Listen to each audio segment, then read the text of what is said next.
안녕하십니까. 저는 생활관리 가르치고 있는 어준규라고 합니다. 반갑습니다. 분명히 윤성호 선생님이 열심히 안 하신다고 하셨는데 굉장히 오랜 시간 동안 열변을 토하고 이제 가신 것 같아요. 오늘은 이제 제가 생활관리 관련해 가지고 말씀을 조금 드리려고 하는데요.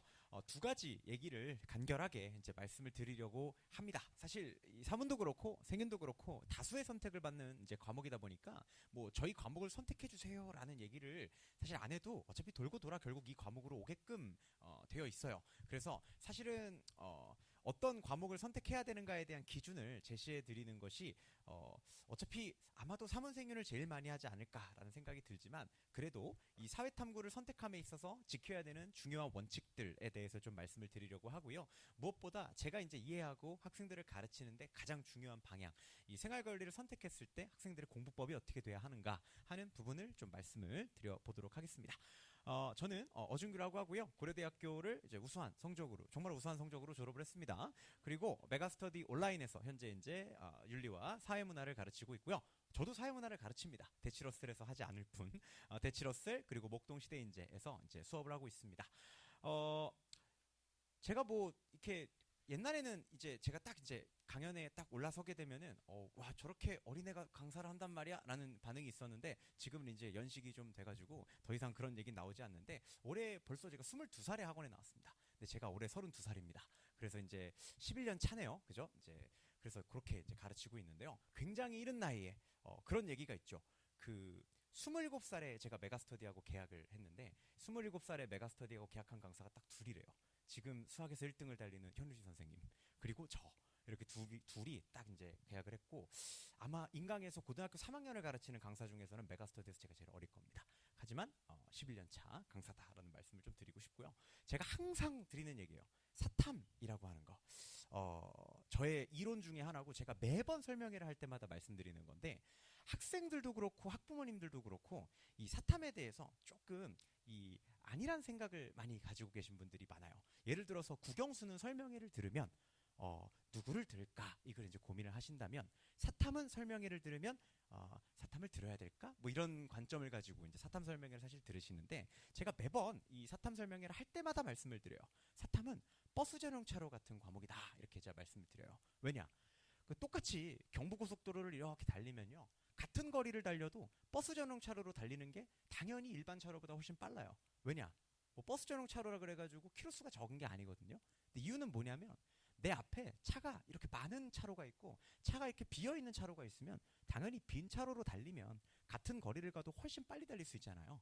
저는 사탐을 버스 전용 차로에 비유해요. 쉽게 말하면 이 막힌 차선은 국영수죠.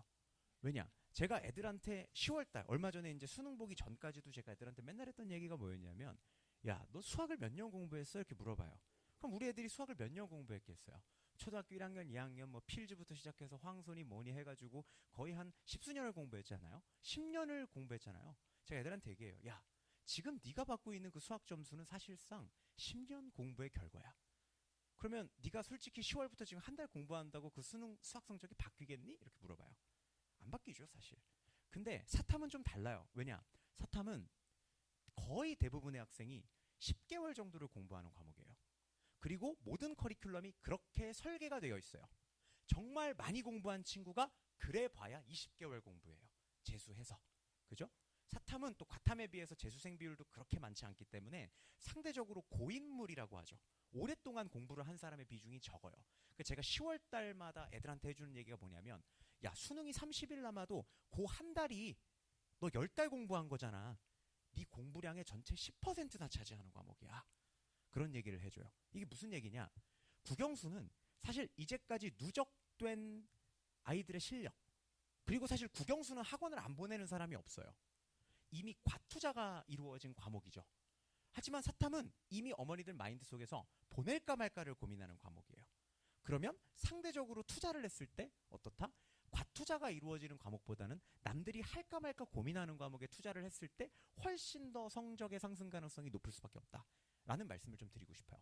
입시라는 건 결국 돈도 돈이지만 시간을 투자하는 게임이거든요. 과연 시간을 어디다가 투자를 해야 조금 더 높은 효율로 점수를 획득할 수 있을까 하는 걸 고민하면 사탐에 투자를 해주시는 것이 다른 과목에 투자하는 1시간보다 훨씬 더 많은 변화를 이끌어낼 수 있을 것이다 라고 저는 생각을 해요.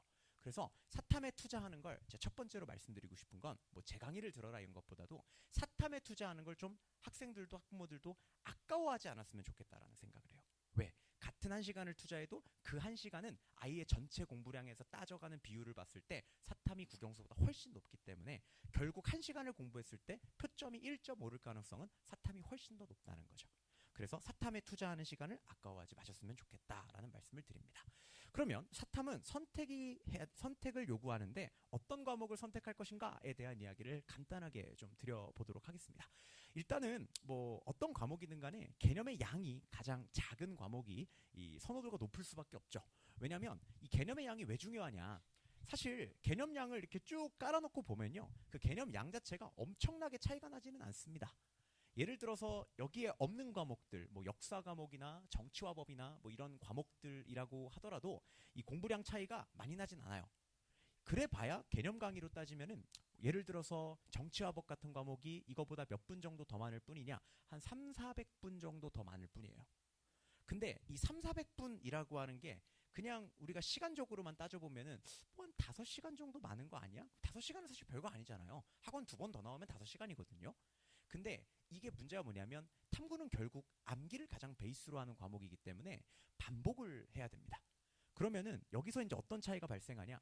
우리가 예를 들어 생활과윤리 1700분짜리 얘가 30시간이라고 치면 30시간짜리를 반복할 때와 35시간짜리를 반복할 때 결국 반복이 많아지면 많아질수록 이 개념량의 부담이 눈덩이처럼 불어나기 때문에 겉으로 보기에는 500분 차이다, 400분 차이다 이렇게 좀 작게 보이는 차이들도 실제로 반복을 하다 보면은 꽤 커다란 개념량의 차이로 다가온다는 거죠. 그래서 사탐은 암기와 반복이 기본인 과목이기 때문에 기본적으로 어떻다? 이 개념량이 작은 걸 선택할수록 좋다는 겁니다. 자, 개념량이 가장 작은 과목은 뭡니까?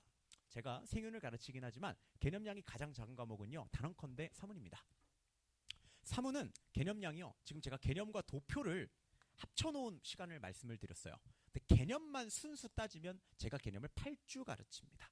개념을 8주 가르친다는 건 무슨 뜻이냐면 정확하게 이제 20시간에서 21시간 정도면 개념이 끝난다는 얘기입니다. 즉 개념이 순수하게 개념량만 따지면 1200분 정도밖에 안 되는 과목입니다.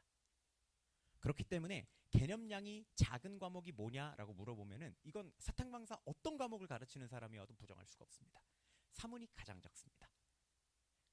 제가 깜짝 놀란 게 뭐였냐면 제 그 인강의 사문 개념 강의가 20강에서 25강 사이로 항상 완강이 되거든요. 50분 기준으로. 그렇게 완강이 되는데 얼마 전에 제가 지구과학 그 과학 과목 강의를 봤어요. 압축 특강이라고 해서 딱 들어가 봤더니 압축을 했는데 34강이더라고요. 사문은 압축이 필요가 없습니다. 압축을 제가 항상 질문 게시판에 올라와요. 저도 스피드 개념 강좌가 있거든요. 애들이 물어봐요. 선생님, 전 사문 노벤데 스피드 개념을 들을까요? 아니면 진짜 개념을 들을까요? 그럼 제가 답장을 달아요. 양심이 있다면. 네가 네 놈이 양심이 있는 놈이라면 그냥 개념을 들으렴 이렇게 얘기한단 말이에요. 근데 이게 단순히 개념을 알려주는 시간뿐만 아니라 뭐 모든 강사가 다 그래요. 기출문제 같은 경우에 제가 이 사문 기출문제 110문제를 풉니다. 1200분 안에.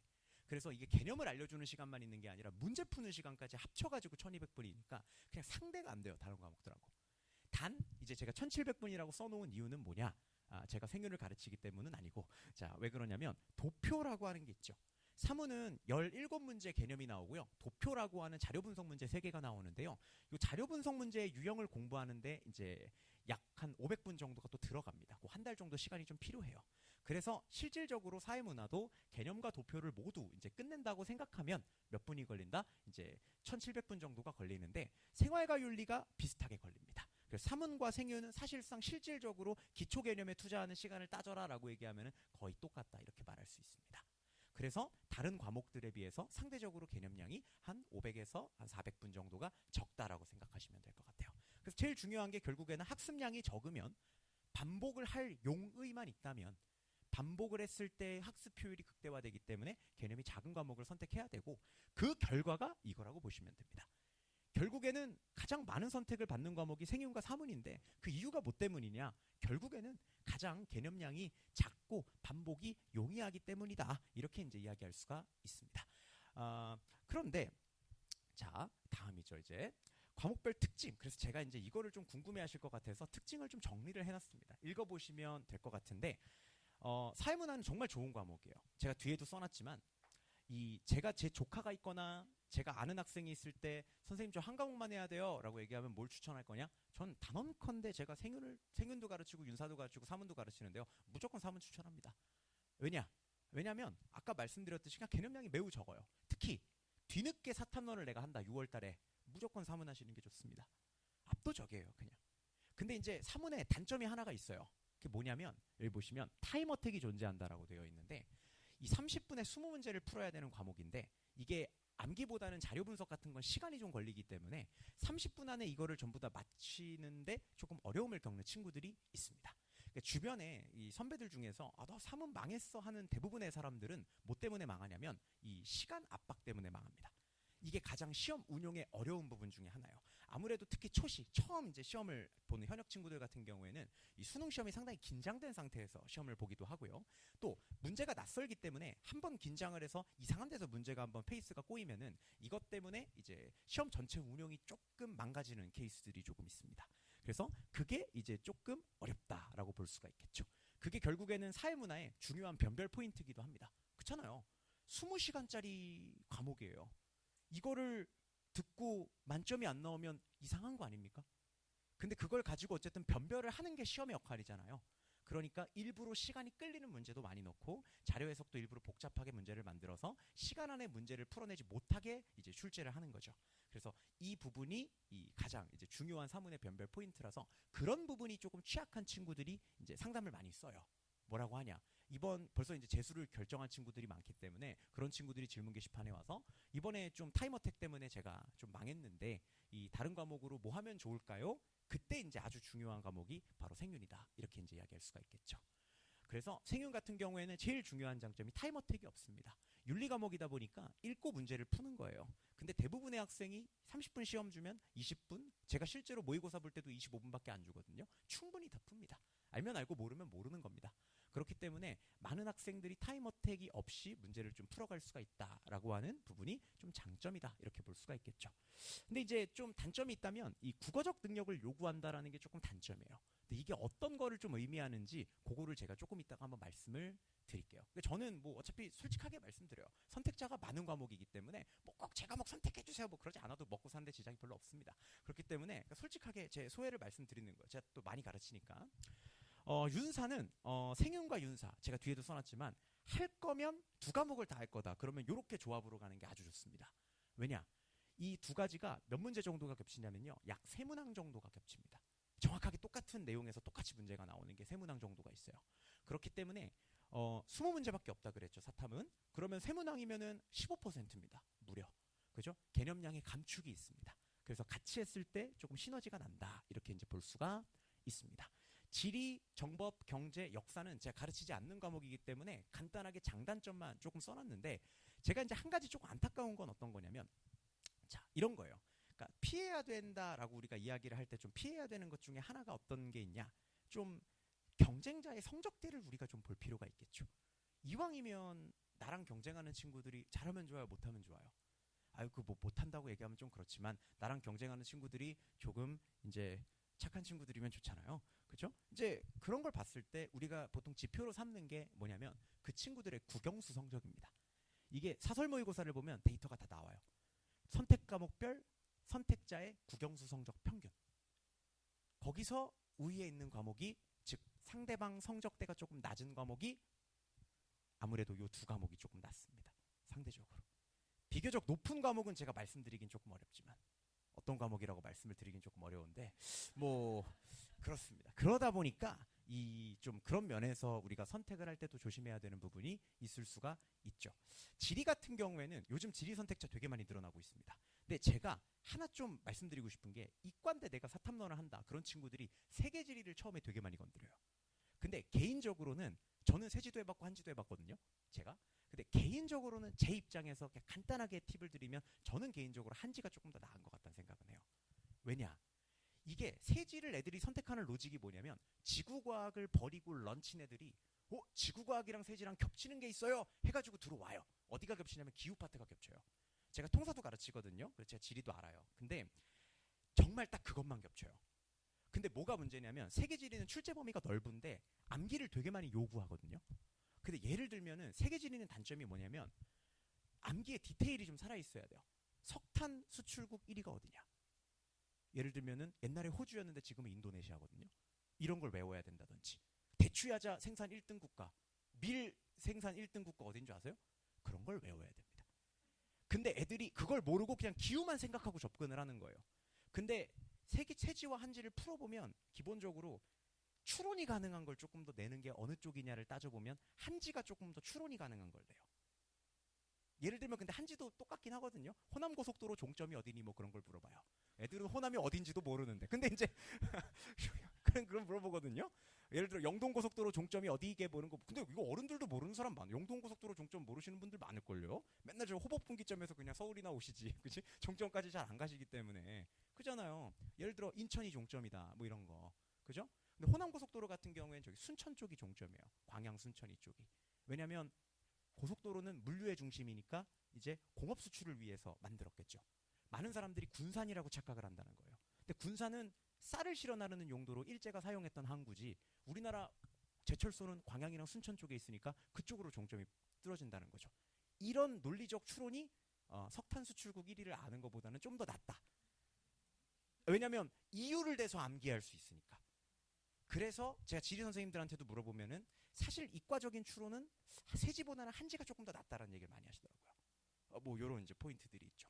요런 게 이제 저는 사실 여기서 세계사 빼고 다 해봤거든요. 제가 고등학교 공부할 때 제가 스스로 공부할 때 느꼈던 점이기도 하고 그런 점들이 있습니다. 그래서 좀 디테일하게 이런 것들을 좀 생각하면서 결정을 하시기를 바란다. 근데 결국 대부분의 사람들이 돌고 돌아 사문생윤으로 오긴 오더라. 근데 제가 조합을 좀 말씀을 드리면 한 과목을 한다. 그럼 무조건 사문이 제일 좋아요. 그냥 제일 좋습니다. 제일. 두 번째, 다만 시간 압박이 좀 부담스럽고 내가 수능장에서 그걸 잘할 자신이 없다. 그러면 생윤을 선택하셔라. 내가 두 과목을 할 거다. 그러면 쌍윤을 해라. 왜? 개념량이 세 문제 겹치니까 줄어들잖아요. 그게 제일 좋은 조합이다. 이렇게 이제 말씀을 드리고 싶고, 그리고 이제 국어적 능력이 약하다고 생각하면 윤리보다는 지리가 조금 나을 수도 있겠다. 이 국어적 능력이 뭔지는 제가 조금 이따 보여드리고, 그래서 이렇게 이제 선택을 좀 정리할 수 있을 것 같습니다. 자, 사문생윤에서 망했습니다. 별로다. 이런 친구들이 올해 많을 거예요. 그죠? 이건 이렇게 대답을 해드릴게요. BTS가 안티가 많겠습니까? 어중규가 안티가 많겠습니까? 당연히 BTS가 안티가 많습니다. 왜일까요? 원래 팬이 많으면 안티가 많은 거예요. 선택자 수가 중복 선택자로 50만 명이 극복하는 과목입니다. 안티가 5천 명인 과목, 7천 명인 과목, 1만 명인 과목하고 비교했을 때 많을 수밖에 없어요. 왜냐면 망한 애도 더 많거든요. 그렇기 때문에 그거는 신경을 쓰실 필요가 별로 없는 얘기예요. 근데 제가 딱 하나 애들한테 얘기하는 게 뭐냐면 왜 애들은 사문생윤에서 망할까? 아니 그냥 과탐이나 하던 걸 할 걸 그랬어요. 그러니까 애들은 이상한 생각을 갖고 있어요. 사탐론을 하면 성적이 오른다 이렇게 생각을 하더라고요. 그렇지가 않아요. 사탐론을 하면 성적이 오르지 않습니다. 사탐론을 하고 공부를 해야 성적이 오릅니다. 근데 애들이 그 중요한 사실을 잘 몰라요. 이게 꼭 가르쳐야 되더라고요. 1강때 제가 항상 가르쳐요. 사탐론을 한다고 성적이 오르지 않아 얘들아. 공부를 해야 성적이 오른단다 이렇게 가르쳐주거든요. 그게 굉장히 중요한 포인트인데 애들이 그걸 몰라요. 그래서 이게 이상하게 사탐으로 넘어오면은 루즈해지더라고요. 애들이. 왠지 인강으로 해도 될 것 같고 3월 달에 시작해도 될 것 같고 6월 달에 해도 될 것 같고 그렇지가 않아요. 시작을 할 거면 자, 사탐의 장점을 말씀드릴게요. 시작을 할 거면 일찍 시작해서 개념을 끝내야 돼요. 아까 말씀드렸어요. 개념의 양이라고 하는 건 과탐이나 사탐이나 크게 봐서는 차이가 많지 않아요. 근데 뭐에서 차이가 나는 거냐면 문풀에서 차이가 나는 거예요. 과탐은 경쟁자들이 훨씬 빡세기 때문에 문제풀이를 해서 등급을 올리는 시간이 오래 걸려요. 근데 사탐은 과탐에 비해서 개념이 획기적으로 적진 않지만 개념을 한번 끝내면 그 다음에 문풀을 해서 등급을 올리는 과정이 훨씬 짧고 풀어야 되는 문제의 양도 훨씬 적어요. 그래서 사탐이 등급을 따기가 좋다라고 얘기를 하는 거예요. 근데 애들은 이 개념량이 좀 적대. 늦게 시작해도 되냐? 안 돼요. 빨리 시작해서 빨리 끝내야 돼요. 근데 그거를 놓치기 때문에 애들이 사탐론을 해도 성공을 못하는 거예요. 즉 일찍 시작해서 과탐하듯이 공부를 하면 자연스럽게 과탐보다 유지비가 적게 드는 과목이에요. 유지비가 적어요. 근데 애들은 그걸 모르고 자꾸 개념량만 적다고 생각하니까 6월달에 시작해서 당황하는 거예요. 이렇게 개념할 것 같으면 지구과학이랑 비슷한 것 같은데, 생물이랑 비슷한 것 같은데, 비슷하죠. 교육과정상으로 다 과목의 교과서 양을 비슷하게 정해놨는데 개념량이 당연히 비슷하지 않겠습니까? 교과서 페이지 다 보세요. 다 똑같아요. 교과서 페이지는. 거기서 차이가 발생해요. 그래서 항상 얘기하지만 공부를 해야 성적이 오른다라는 말씀을 조금 드리고 싶어요. 그래서 제가 생윤공부법에서 학생들한테 가장 이제 강조하는 게 뭐냐? 첫 번째, 빨리 공부를 시작해서 개념을 끝내는 거예요. 제가 제일 안타까운 케이스가 뭐냐면요. 그 애들이 이제 제일 많이 하는 거예요. 인강을 듣겠다라는 얘기를 하는데 제가 인강 강사입니다. 그게 인강 완강률이 23%가 안 됩니다. 그것도 무슨 강좌가 23%인 줄 아세요? 개념 강좌가 23%입니다. 그럼 나머지 문풀 강좌 이런 거는 완강률이 어떻게 된다는 얘기예요? 놀랍게도 15% 언저리입니다. 이거는 과목에 상관없이 그래요. 그러니까 다시 말하면 인강을 듣겠다라는 얘기는 무슨 뜻이냐면 20%의 확률로 공부를 하겠다라는 뜻입니다. 그러니까 그 말에 속으면 안 돼요. 그러니까 이게 시장을 보시면 알 수 있어요. 인강을 듣겠다는 이 학생의 말이 참말이었다면 현강 시장은 다 망했을 겁니다. 그렇죠? 근데 현장에서 설명해도 현장으로 하시죠? 이거 영상으로 보내줬다면 보셨겠어요? 똑같은 거예요. 어른이나 애나 똑같아요. 그렇지 않다는 거죠. 그죠? 제가 설명회마다 사진 찍는 분들한테도 항상 말씀드리지만 듣는 게 중요해요. 왜냐? 사진을 찍어도 어차피 집에 가서 안 봐요. 자료를 가져가도 집에 가서 안 봐요. 하나라도 머릿속에 오늘 한마디라도 남으면 그걸로 충분한 거예요. 인강이 아니라 현강이 가는 가장 중요한 장점은요. 강제성이에요. 어떻게든 3개월을 일단 보내주면 어떤 과목이든 3개월이면 개념은 다 끝나요. 그러면 그 3개월 동안 어떻게든 개념을 한 바퀴 돌려서 문제까지 풀어서 집에 보낸다는 거예요. 그게 핵심이에요. 졸 수도 있죠. 그래서 저는 매 시간마다 애들한테 음료수를 사줍니다. 그렇죠? 제가 카페에서 쓰는 돈만 한 달에 3,400 정도 들어요. 우리 세무사가 카페를 차리신 거예요. 탈세 아니에요. 맨날 이래요. 그 정도를 들어요. 제 수강생 매일 5,000원씩 맨날 사준다고 생각해보세요. 한 발에 예를 들어서 60명, 70명짜리 강의를. 그렇게 씁니다. 왜? 졸지 말라고. 대신 어떻게 해서든 간에 애들이 오면 개념을 알아서 갈 수 있게 보냅니다. 그런 장점이 생겨요. 제가 늘 얘기하지만 사탐은 돈을 겨울에 쓰셔야 돼요. 이게 문제가 되는 게 뭐냐면 자 보세요. 1월부터 2월에서 한 3월까지 애가 인강을 듣는다고 들어요. 근데 완강은 안 해요. 그럼 4월이 되죠. 이때 다시 뭘 들어야 돼요? 개념을 들어야죠. 근데 문제가 뭐냐면 4월 달에 사탐 개념을 가르치는 강사는 아무도 없어요. 사탐은 딱 1년 장사기 때문에 1년 커리큘럼대로 가거든요. 그럼 1월부터 3월까지 개념이 끝나죠? 그럼 4월부터는 개념을 들을 수 있는 창구가 인강밖에 없어요. 인강을 못 들어서 4월이 돼서 이제 현강을 좀 들어보려고 했는데 다시 인강으로 개념을 들어야 돼요. 그럼 얘는 6월까지 낭인이 돼요. 개념 낭인이 되는 거예요. 그럼 6월 달엔 들을 수 있을까요? 6월 달엔 현장에 개념 가르쳐주는 데가 더 없어요. 그렇게 6월 달까지 개념을 모르는 애가 되는 거예요. 그럼 남들은 1월부터 3월까지 어떻게 개념을 들어서 이제 문제풀이 들어갈 때 얘는 아직도 개념에서 버벅거리고 있는 거예요. 그 게임이 되겠습니까? 문제풀이 시간의 차이가 나는데 얘는 절대 1등급 받을 수가 없어요. 이게 문제예요. 그래서 최대한 빠르게 개념을 떼는 게 중요해요. 제가 얘기하지만 사탐은 되게 이상해요. 갈수록 수강생이 많아져요. 파이널로 갈수록. 제가 제일 이해가 안 되는 현상 중에 하나예요. 강사가 제일 힘든 게 개념 강의예요. 판서 해가면서 분필가루 마시면서 애들 졸지 않게 해가면서 수업해야 되잖아요. 제일 쉬운 게 뭐예요? 문제풀이가 제일 쉬워요. 문제를 만들 때만 힘들지 수업 자체는 어렵지가 않거든요. 그러면 개념만 끝나면 문제는 사서 풀면 돼요. 근데 개념이 안 되면 문제를 못 풀어요. 그래서 가장 중요한 건 최대한 빠르게 개념을 끝내는 거예요. 그래서 올해는 제가 인강에서 개념 강좌를 아예 11월 말에 들어가요. 다음 주부터 촬영 들어가요. 내년 강좌. 저 일주일도 못 쉬었어요. 그죠? 다음 주부터 촬영 들어갑니다. 최대한 빨리 개념을 끝냈으면 좋겠어서 애들이. 그래서 이게 제일 중요해요. 근데 그게 안 될 것 같으면 어떻게든 3개월을 현강을 잘 보내주시면 열이 막 41도까지 나서 아프지 않는 이상 어떻게든 그냥 보내주시면 제가 최대한 개념을 머릿속에 넣어서 보내주는 거는 그건 자신이 있다는 거예요. 제 수업은 재밌고 잘 졸지 않거든요. 자, 그리고 현강에 오면 이건 부가적이죠. 뭐 개별적으로 오답 노트를 만들어준다, 주간 과제장 해준다, 과제 시행에 대한 관리를 해준다. 이런 거 다 부가적이에요. 현강이 아직까지도 대치동에서 돈을 벌 수 있는 비즈니스가 되는 이유는 애들이 인강을 안 듣기 때문이에요. 그렇잖아요. 윤성호 선생님도 저도 어차피 현강 촬영해서 올리는 거예요. 인강에. 그렇잖아요. 근데 이게 장사가 되는 이유는 딱 하나예요. 들으러 오면 진도를 맞춰 들을 수 있고 원하는 시간에 맞는 시간에 정확한 강의가 끝난다는 게 장점인 거예요. 그래서 형광을 무시하지 마셔라 라는 말씀을 좀 드리고 싶고, 이 이후엔 혼자 공부할 수 있는 힘이 돼요. 사탐은 개념만 끝내면 혼자 공부할 수 있어요.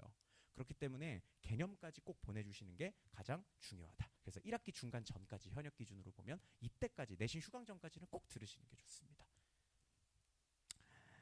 다음이죠. 자, 생윤에서 요구하는 국어적 능력이라는 게 뭐냐? 참 어려운 문제죠. 그러니까 제가 항상 말씀을 애들한테도 얘기하는 건데, 생윤은 안 배운 게 나옵니다. 수능에. 교육과정에 선을 넘나드는 문제가 맨날 나와요. 왜? 어쩔 수가 없습니다. 철학이라는 데 경계가 있습니까? 없어요. 그렇기 때문에 윤리는 안 배운 게 나옵니다. 근데 평가원도 제정신이 있기 때문에 안 배운 걸 막 내지 않습니다. 이 생윤을 망친 친구들은 뭘 못 깨달은 친구들이냐면 이걸 못 깨달은 친구들이에요. 어렵지 않거든요. 한번 보세요. 여기서 옳은 것이 뭘까요? 옳은 것이 뭘까요? 그렇죠. 놀랍게도 어준규가 애가 맞습니다. 애가 둘입니다. 네, 쌍둥이거든요. 그래서 지금 21개월 아장아장 걸어다니고 있는데 귀여워요. 자, 근데 어쨌든 앞날이 이제 캄캄하죠. 자, 근데 이제 애가 둘입니다. 보세요. 놀라시죠? 이게 애들도 똑같이 느껴요. 아닐 것 같잖아요. 왠지. 그죠? 그래서 애들도 못 찍어요. 아닐 것 같은 게 선지가 하나 있어요. 근데 그래도 3번이라고 찍으셨죠. 왜일까요? 1, 2, 4, 5번이 나머지가 다 틀렸잖아요. 이게 수능도 나머지 선지가 이렇게 쉽기만 하면 애들이 다 맞출 거예요. 근데 낯선 선지가 나올 때는 안 배운 걸 내더라도 다른 것들을 확실하게 틀리게끔 줍니다. 근데 애들은 항상 뭐에 집중하냐? 어준규가 애가 둘이야. 여기에만 집중을 해. 이거 새로운 개념 아니야? 이렇게 되는 거예요. 말이 돼 이게? 근데 사실 이 문제는 어준규가 애가 둘이라는 걸 알아서 맞추는 문제가 아니에요. 어떻게 맞추는 거예요? 1번, 2번, 4번, 5번이 확실히 틀렸다는 확신을 가지면 3번을 정답으로 찍을 수 있는 문제인 거예요. 첫 번째 이게 어려워요. 낯선 내용이 자꾸 나오니까 이 낯선 내용, 특히 과탐하던 친구들이 적응을 못해요. 과탐엔 새로운 내용이라는 게 잘 안 나오거든요. 근데 사탐은 이렇게 새로운 내용이 나와요. 근데 이거는 새로운 걸 계속 공부해서 백과사전식으로 공부를 해서 이게 끝낼 수 있는 문제가 아니라 어떻게 알고 있는 거를 확실하게 알고 있는지를 테스트하는 문제예요. 좀 더 어려운 문제를 보여드릴까요? 아주 어려운 문제예요. 보세요. 수능은 항상 제시문이 나와요. 어준규의 가족은 총 5명인데 부모님이 계시고 나이 많은 형제는 둘인데 어준규는 그 유일한 아들이다. 이렇게 나와 있어요. 자, 그러면 정답이 몇 번일까요? 정답이 몇 번이에요? 옳은 걸 고르는 문제입니다. 저희 아버지 아세요? 정답이 5번이죠. 왜요? 어준규 아버지 나이 몰라요. 근데 제시문에 보니까 뭐래요? 나이 많은 형제가 둘인데 어준규가 유일한 아들이야. 그러면 나머지 둘은 뭐란 얘기예요? 딸. 그럼 어준규가 어때요? 나이 많은 형제가 둘인데 유일한 아들이면 그 나머지 2명의 여자 형제에게 뭐라고 부르겠어요? 누나라고 부르겠죠. 어준규 누나는 2명인 거예요. 이게 생윤에서 요구하는 국어적 능력이에요. 알고 있는 내용을 이런 걸 패러프레이즈라 그러는데 패러프레이즈에서 물어보는 거예요. 그쵸? 근데 자, 이렇게 되면 애들이 공부를 막 해요. 뭐라고? 야, 씨, 어준규 누나가 둘이래 막 공부를 해요. 이제 이게 기출 문제가 됐죠? 그럼 이걸 이제 가르쳐야 돼요. 야, 어준규 누나는 둘이야. 아빠 나이는요? 아빠 나이는 56세가 아니야. 가르치는 거예요. 기출로. 근데 그 다음에 애들이 이걸 외워서 가요. 어준규 누나가 둘, 누나가 둘, 누나가 둘, 누나가 둘. 자, 그럼 다음 수능에 누나가 둘인지 물어볼까요? 다음 수능은요. 어준규는 여자 형제가 둘이다. 어준규는 여동생이 없다. 그럼 애들이 아니 여동생이 없다는 건 안 가르쳤잖아요. 이렇게 되는 거예요. 근데 중요한 거는 어준규가 그러니까 누나가 둘이라는 걸 외우는 문제가 아니라 어준규의 전반적인 가족관계를 공부하면 맞출 수 있는 거예요. 여동생이 없는지 뭐 동생이 없는지 똑같은 거잖아요. 근데 여동생이 없다 그랬지 남동생이 없다고는 안 했잖아요. 아니 어준규가 막내래잖아. 이걸 이해를 해야 되는데 자꾸 단편적인 사실로만 받아들이면 생윤 공부가 자꾸 늘어져요. 그게 이 모든 생윤 공부의 원흉이에요. 그래서 애들이 제 수강평에 쓰는 가장 많은 얘기가 뭐냐면 그러니까 제 강의가 이걸 잡아준다는 거예요. 무한정 늘어나는 생윤 공부의 양을 암기가 아니라 추론을 통해서 가장 기초적인 사실만 암기시키고 추론을 할 수 있는 힘을 길러준다는 거죠. 이렇게 공부해야 생윤은 공부량이 작아져요. 이걸 지엽적인 걸 맞추겠다고 공부량을 늘려가면은 우리 애가 이제 철학과에 가 있어요. 그죠? 그러니까 불필요하게 되는 거죠. 근데 철학과 교수도 이거를 이렇게까지 다 알 수가 없어요. 교수도 분야가 되게 좁아요. 제가 보통 그 철학과 저도 모르는 게 있을 거 아니에요. 그러면 제가 어디다 물어보냐면 대학교 교수님들한테 물어보거든요. 전공자들한테. 제일 권위 있는 전공자들한테 항상 물어봐요. 그러면 그 교수님들도 딱 그 학자만 알아요. 여기 나오는 학자를 다 알지 못해요. 근데 이거를 애들한테 그걸 다 알도록 유도를 하겠습니까? 그 문제 내는 사람도 다 몰라요. 중요한 건 출제 원리를 알면 좀 공부량을 줄여서 필요한 것만 공부할 수 있는데 너무 불필요한 공포심이 만연하다. 근데 국어보다 좋은 건 뭐냐? 국어는 아예 모르는 제시문이 나오지만 생유는 어쨌든 교과서에 있는 학자들이 나오잖아요. 그러니까 이런 능력을 요구하지만 충분한 트레이닝을 거치면 극복이 가능하다. 이거를 시켜주는 게 언제냐? 이걸 시켜주는 게 제 커리큘럼상 4월 달부터 시작하는 OX 특훈이라는 강좌예요. 낯선 선지들을 스스로 만나보면서 생각하는 능력을 기르도록 해주는 거예요. 그래서 1월부터 3월까지는 기본 개념을 탑재, 4월부터 5월까지는 이 추론 능력을 강화하는 강좌. 그래서 제가 애들한테 꼭 5월까지는 수업을 들어라 라고 애들한테 웬만하면 이야기를 해요. 근데 우리 아이가 인강을 다 완강할 수 없는 나머지 그 77%에 속하는 친구라면 겨울 개념은 무조건 보내셔야 된다. 그 이유는 모르겠지만. 그리고 가장 추천하는 건 OX 특훈까지는 꼭 들었으면 좋겠다. 제 강의 중에 숭아평이 제일 많은 것도 OX 특훈이에요. 도움을 제일 많이 받았다라고 하면서. 그래서 거기까지는 꼭 들었으면 좋겠다. 모의고사는 와서 현장에서 봐주면 감사하나 사서 보셔도 된다. 그런 입장을 저는 갖고 있어요. 그래서 사탐은 초반에 돈을 쓰고 나중으로 갈수록 혼자 공부하는 시간을 늘려가는 게 좋다. 그럼 자연스럽게 6월달 이후 되잖아요. 사탐에 힘이 하나도 안 들어요. 다 국영수에 쓸 수 있어요. 그 시간. 초반에만 조금 힘들지만 꼭 고생을 해라 라는 말씀을 드리고 싶고, 마지막으로 두 과목을 사탐을 하는데 하나는 1월에 시작하고 하나는 3월에 시작해도 되나요? 이런 어처구니 없는 질문을 하는 친구들이 있어요. 그건 무슨 뜻이냐면 사무는 1월에 하고 생유는 3월에 해도 되나요? 그건 생유는 안 하겠다는 얘기와 같아요. 그죠? 이건 뭐랑 똑같냐면 엄마 난 내신 버리고 정시로 갈 거야. 그건 무슨 뜻이에요? 공부를 안 하겠다는 얘기랑 똑같아요. 고등학교 1, 2학년이 내신을 버리고 수능을 준비하면 공부를 안 하겠다는 얘기죠. 똑같은 얘기잖아요. 절대 속지 마세요. 무조건 국영수 탐구 두 과목은요 12월부터 시작해서 다 끝장을 봐야 됩니다. 그 다음이 되면 알아서 줄어들 공부량은 줄어들고 늘어날 건 늘어나고 하면서 밸런스가 맞춰지는 거지, 절대 한 과목을 먼저 한다 그래가지고 그 살림살이가 절대 나아지지 않습니다. 제가 수많은 케이스를 봤기 때문에 장담할 수 있어요. 그래서 속지 않아야 돼요. 조금 더 편해졌으면 좋겠다라고 하는 그거에 타협하는 순간 나머지 1년이 더 불편해질 수 있어요.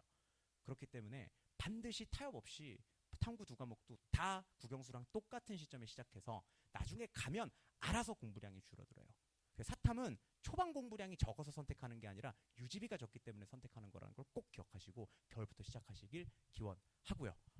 보내실 거라면 저와 함께 했으면 좋겠다라는 말씀드리면서 마치도록 하겠습니다. 감사합니다.